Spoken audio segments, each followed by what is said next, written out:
Welcome back to another episode of the Arc Switch Survival Guide. Today we are going to teach you how to ride a Brontosaurus, and spoiler alert, this is not the proper way to ride a Brontosaurus. Yeah, we'll actually show you how to ride on its saddle, but it's pretty fun to ride on its tail too. It's like having a jungle gym and swing set all built into one, and it's super fun to jump out of. Oh gosh, unless you break your legs. Okay, I'm gonna go to the hospital real quick and be right back.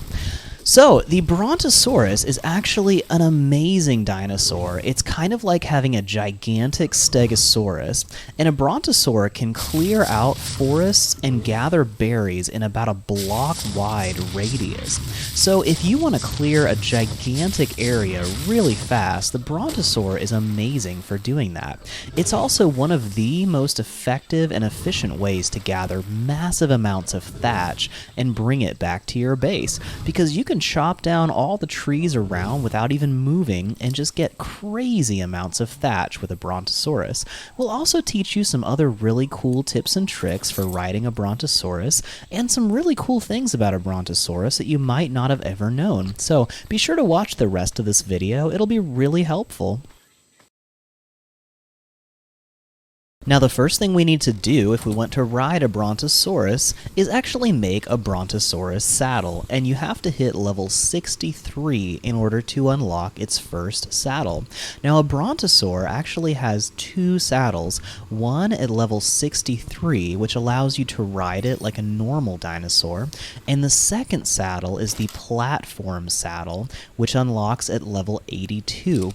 And the platform saddle allows us to build an entire base on its back, and there are so many cool things we can do with that. But we're in the 70s right now, so we're not quite ready to unlock that yet. Now, a Brontosaurus saddle requires some metal and some other supplies, including tons of hide, and I've always got some hide lying around in my forges because I use that to make gasoline. So let's drop all of that into the smithy, and you have to make a Brontosaur saddle in the smithy. So if you unlock the saddle engram and you can't find it in your list, that's because it's sitting in your smithy ready to be made. So I'm going to light this up because there's a little bit more metal that can be made in that forge. And hey, we just leveled up and got one level closer to unlocking the platform saddle. So we've got about 10 levels to go now, and I'm going to keep giving myself some more health so I don't die when I jump off this Brontosaurus. Trust me, it can happen. So you may notice when we get outside that our Brontosaurus has a kind of crazy paint job. He looks like he had graffiti done on him by a troop of 5-year-olds with paint buckets and markers, but the reason for that is because we attempted a Bob Ross landscape painting on the side of this Brontosaurus, and I learned very quickly that I'm much better at making dinosaur tutorials than I am at painting. So I'll stick to this and won't abandon it for a painting career anytime soon. But Bob will be much more helpful as a utility dinosaur than he is as a work of art. So we're going to move him on towards the giant gateway here. We have a behemoth stone dinosaur gateway, and the reason I needed such a big gateway here is because that's the only thing a Brontosaurus can fit through. He could probably step right over these smaller stone dinosaur gateways. I don't think he actually can, but it sure looks like it, doesn't it? So we've got to have the behemoth gateway in order to actually let him in and out of our base. Otherwise, he's just trapped in the plateau, and there's only so much we can do up there. Now, one cool thing about a Brontosaurus is you can use the saddle and point it at his foot, and you'll instantly jump to the top of the Brontosaurus, which is, whoa, that's crazy. Yeah, the camera gets a little weird sometimes with a Brontosaurus being so big, and you might end up looking out from inside the Bronto. It's crazy. So I'm going to use the right trigger to do a tail sweep, and that gathers hundreds of berries, maybe thousands of berries, all at the same time. It gets all the bushes within about a block radius, and it will also smash all the trees nearby too. We might get some thatch with this too, because there's a couple little trees nearby. But once we get into the forest here, we'll start getting some serious wood and thatch. So you can see here, he got like 130 thatch in one swipe, but every time I take a tail swipe, he's knocking over another tree nearby, and there's so many trees in this little clump that he's able to just knock them all down and get piles and piles of thatch. Now, I have not increased his melee damage at all. I've only been increasing his weight because he's an amazing pack animal, and if I ever do build a base on top of him, I'm going to want to have as much weight as possible on this Brontosaurus. But you can see here, I just cleared out an entire city block of jungle in just a few seconds. Now, he got really tired after that. I had to wait for a minute. But it's pretty crazy. I mean, look how much stuff I've got. I've got hundreds of thatch, maybe like 1,000, and he's got practically no melee damage stats. If I increase his melee damage, now I'm probably not going to do that just yet. He actually needs some more stamina because he's getting worn out after just a few seconds. Oh, he's so happy. Look at that. Looks like he's actually standing on that rock there. So, if I increase his melee damage, he'll get even more wood and thatch, even faster. So if you just need to get a massive amount of thatch, a Brontosaurus is a great way to do it. Another cool thing about a Brontosaurus, which I'm not going to actually do here because I want the thatch from these trees, but if you just walk into a tree without using the right trigger, you'll actually knock over every tree that you walk past. I think the biggest trees don't get knocked over, but you can actually clear a pretty good path with a Brontosaurus just by walking right through the trees. Now, Brontos have really high health stats, and if you increase their health, they can get ridiculous amounts of health. So a Brontosaur actually has pretty darn good melee damage too, and if you give it a whole lot of health, you can actually kill a T-Rex with a Brontosaurus at about the same levels. So they're actually not bad at all as a combat dinosaur. They have this massive tail sweep, which can actually punt smaller dinosaurs, and a lot of people use them to defend their base because if you put a Brontosaurus right inside your walls, that tail sweep can sometimes knock through the wall and just punt things around. Now you can actually make the dinosaur overweight, put so much weight in its inventory that it can't move, and then set it on aggressive, and it won't be able to move away from your walls, but the tail sweep can still do a decent job defending things because it hits such a wide radius. So that's something a lot of people do with their Brontosaurs, just use them as a giant watchdog to just knock things around when they try to get inside the base. But we've got a pretty peaceful place, and I'll put some Plant X turrets around at some point. Oh, he's looking at that other Bronto. Maybe he wants a girlfriend. I'll have to work on that because the main reason that I actually want to get all of this thatch that I'm gathering right now is because I'm going to need a ton of materials. I am going to make a massive dinosaur taming pen that's big enough to tame a Brontosaur or a Paraceratherium and anything like that. And I'll actually be using that to tame tons of dinosaurs now that we've got our base pretty well established. But look at all that thatch. That's just a ridiculous amount of thatch. And we just cleared out all the forest nearby, which is actually very helpful because now we can see everything that's going on around here. And one of the best defenses in Ark is just being able to see what's coming after you. And the jungle hides any predator attacks very well. So we want to be real careful. Oh, now it's raining. Great. So, another cool thing about a Bronto is if you jump off of them, you actually stay on top of their back.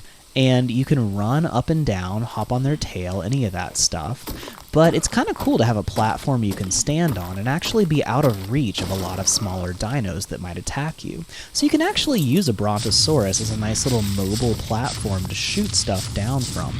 But, they will still be attacking your Bronto, they'll still do some damage to it, but they're pretty resilient and they have a lot of health. So I've got this guy just about maxed out. I'm going to try to get just a little bit more thatch before I go back inside.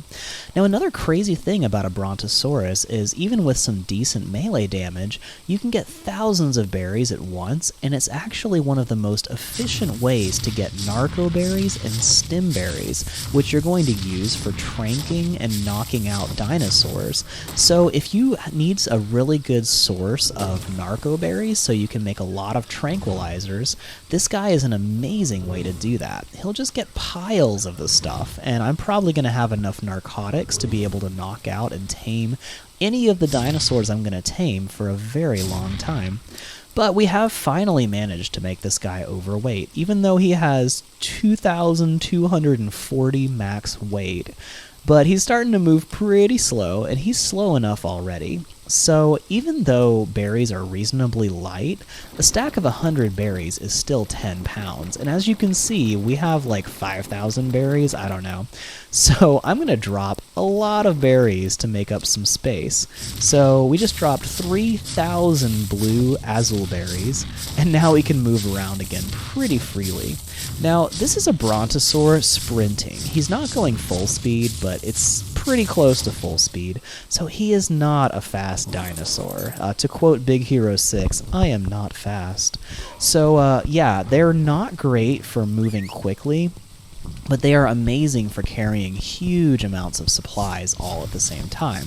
So if you just need to build like a whole base worth of stuff and carry it out into the world, a Brontosaur is a great pack animal for that. Now, my Argent Avis can carry 1,000 weight by itself, so if I get a couple Argents, I can actually have that much weight, but be able to fly too. So I'll probably mostly be using my Argents. But now that I'm starving, I've got plenty of berries here in my inventory. This is going to feed my family for weeks, probably. My dinos won't really be running out of food anytime soon. And all those berries I'll just put in the feeding trough and have more than enough to feed my whole dinosaur fleet. And another thing lots of people forget about Brontosaurs is they drop large feces, which is actually extremely helpful for fertilizer. This will give you so much fertilizer compared to other dinosaur droppings. So it's great for your garden, and if you have a female Brontosaur, you can get these gigantic eggs, which are actually bigger than a person. So now that we've got all of these supplies, we are going to head back to the base and show you how to drop off all the supplies and tell you a couple more cool things about a Brontosaurus. So I'm having a little trouble closing this behemoth gateway from the Brontosaurus's back, but I don't really want to jump down because it's easy to injure yourself when you jump off a Brontosaurus. There we go. Okay, cool. So I always try not to jump off of them as much as possible, and when I do, I try to run off of their shoulders instead of actually jumping, because you can hurt yourself pretty badly jumping off a Bronto. Now he's out of stamina again. It's really hard to get these guys to move quickly. But if your dino runs out of stamina, you can whistle for it to follow you, and it'll still follow you at full speed if you're not actually riding it. Hey buddy, come here. Come on. There we go. It's great because you can always hear a Brontosaur coming in the background, so hopefully his stamina's back. Yep, there we go. So I'm going to move him close to the base, and I'm trying really hard not to knock over the trees, because if you walk up to a tree, the tree will actually fall over. But check this out. This is kind of a cool trick you can do if you're playing on PvP. Whoop, let me tell him to stop before he knocks my trees over. I really want to keep those trees intact. I like them a lot. So, if you are going up against an enemy base that's less than like 5 or 6 stories high, you can actually breach their outer walls by just parking your Brontosaurus with his neck reaching over the base, and you can walk up onto his head and either shoot from the head or just jump over the walls using it as a siege ramp. Now, it's hard to keep a Bronto alive, and, you'll take a lot of fall damage when you jump down, but, that's just kind of a cool utility thing you can do with a Brontosaurus. Not a lot of people think about that. So I'm actually trying to park my Bronto so his foot is really close to the storage bin that I want to drop stuff off in. So I'm being careful not to knock over the trees, but if I can get one of his feet next to the door, I can actually use that to access his inventory and hopefully be close enough to toss all of these supplies into my base really effectively. Now, the supply drop on the roof doesn't work with a Brontosaurus, but pretty much any of my other gathering dinos, it'll work perfectly. So let's see here. I'm going to try to position myself between the storage box and his foot, and there we go. So now I can access the foot and pull all the inventory off. So I'll type in Thatch, and that allows me to select all of the Thatch. And hey, I can actually still move because Thatch is pretty light.